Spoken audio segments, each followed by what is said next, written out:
It's going to give you all an update on where we are both in the weather and also with our lakes. As you know, we're currently in the midst of one of the worst droughts in Texas history. In fact, the Texas state climatologist came out last month and said this is currently the third worst drought statewide since records have been kept going back to 1895.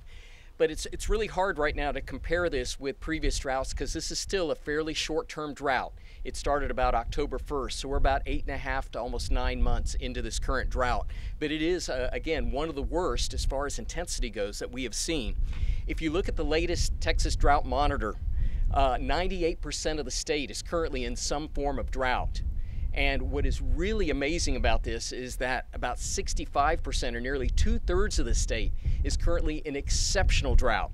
We have never seen that much coverage of exceptional drought since the Drought Monitor began back in 2000. This is a very big statewide drought, and we're just one part of it right here in the Colorado River Basin.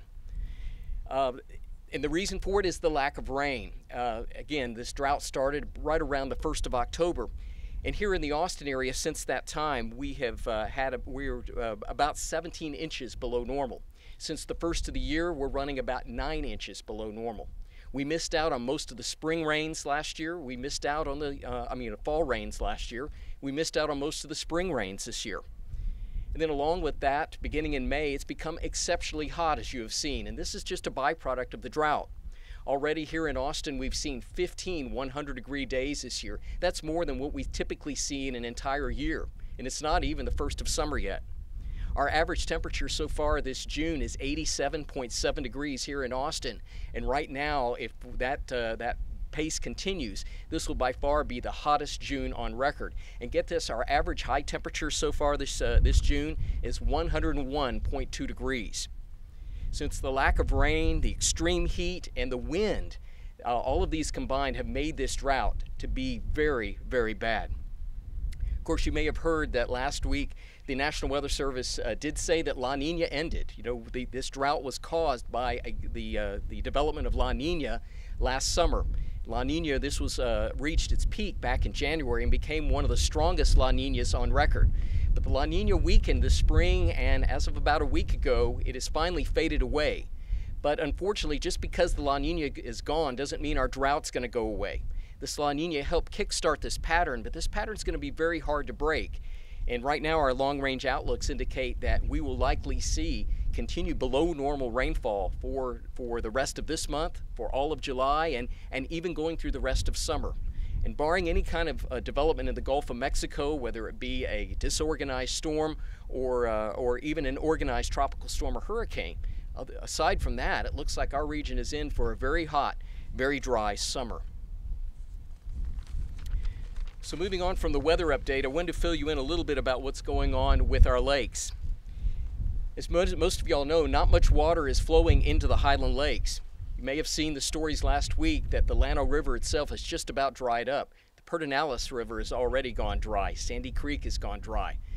Most of the small tributaries into the Highland Lakes have also gone dry. It's due to the lack of rain over these last several months. In fact, the Highland Lakes are currently receiving about 45% even less water this year compared to the same period in 2009 when this region also faced a very serious drought. The level of Lake Travis this morning is currently at 647.4 feet. The lake itself is about 55% full, and this level is about 24 feet below the typical June level. Lake Buchanan's level this morning is 1004.10. This is 64% full and about 10.5 feet below the normal June level. Lake Travis and Lake Buchanan are currently dropping at about 1.4 feet per week. This is because of the lack of inflows, the increased evaporation, and water use by our customers. In fact, here's an interesting factoid. The evaporation off the Highland Lakes so far this year has been about 14% higher than what it was in 2009. And again, that's due to the very hot weather and all this wind we have been seeing, and again, the lack of rain.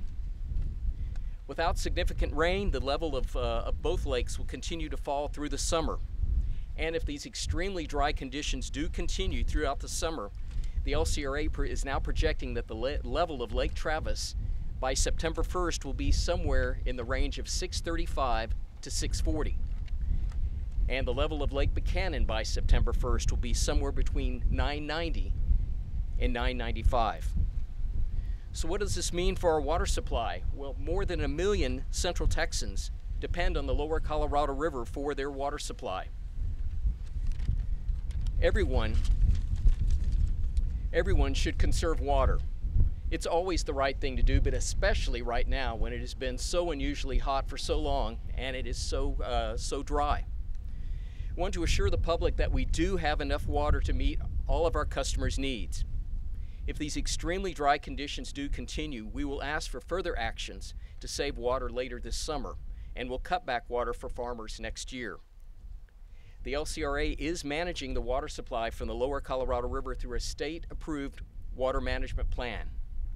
And with this plan, the LCRA has already asked firm water customers for a voluntary 5% cutback in their water use. So these are some very dry times, and it looks like this dry weather is probably going to be with us for much of the summer, so we need everyone's help to help conserve water. I'll be available for questions here coming up in just a few minutes, but first I want to turn the program over to Chief Don Brent for a look at some of the hazards created by the lower lake levels here on Lake Travis and Lake Buchanan. Thanks, Bob. It's always hard to come behind you on things like this. You know, as you can see behind me, there's still a lot of water in this lake, and it's still a great place to go. But this lake is constantly changing. As Bob said, it's dropping about 1 foot a week right now. And so when you come out to this lake and then come back to it in 2 or 3 weeks, it's going to change significantly. And so what I want to try to point out, that there's a lot of hazards out here that you might not see when you come out that first time, but you may see them the next time you come out. As you kind of see on this picture right here, this is just a picture of a sandbar.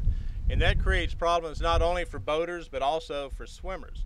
Swimmers can be walking out on that sandbar, and within a couple of feet, they can step off into deep water. Same thing for boaters. You're not able to see that sandbar, especially in weather like this where you've got a lot of chop on the water. It creates quite a problem. Even for veteran boaters that come out here every day, our rangers that are out here every day are finding that it's very difficult because of these changing lake conditions. If we can change that next one. As you can see from this photograph, this is a picture of some old construction materials, probably from the late 30s when this dam was built. These blocks are right under the surface of the water, and you can imagine if you hit that with a boat, what would happen. And what I want to point out is there's a big difference between having a boat accident and a car accident. In a car accident, you've got restraints, you've got airbags, you've got things that will protect you in that vehicle. In a boat, people are going to either be thrown out of that boat if they hit an obstruction like this, or they're going to injure themselves somewhere in the boat. And so I want to point out that you need to always wear your PFD anytime you're out here boating, because you never know when you might come up on something like that. There's just so many obstructions in the lake right now that are starting to come up out of the water. It's impossible to mark all these obstructions. And we're trying to mark as many as we can, and those that are the most hazardous. But boaters need to be aware that this lake is constantly changing. If we can go to that next one. And this was pretty hard to see, but this is a large rock under the water. As you can see this right now, but put yourself in a boat traveling at high speed. You're not going to be able to see that. Or either you passed over this obstruction a week ago or 2 weeks ago, but now that obstruction is getting closer to the surface, you hit that in your boat, especially at high speed, people are going to be thrown out into the water. And so, of course, when you start also talking about coming out here at nighttime, it just creates more and more problems. Now, I'm not saying this to try to keep people from coming to the lake. This is a great place to come to. It's a great place to enjoy, but you just need to be aware that this lake is changing every week. And so you need to be very cautious when you come to this lake. Come out, have a great time, but be aware that it is changing weekly. And so when you come to the lake, don't leave your common sense at home. And once again, I want to emphasize, please wear your PFDs when you're out here in this lake. And with that, I'll be happy to answer any questions afterwards.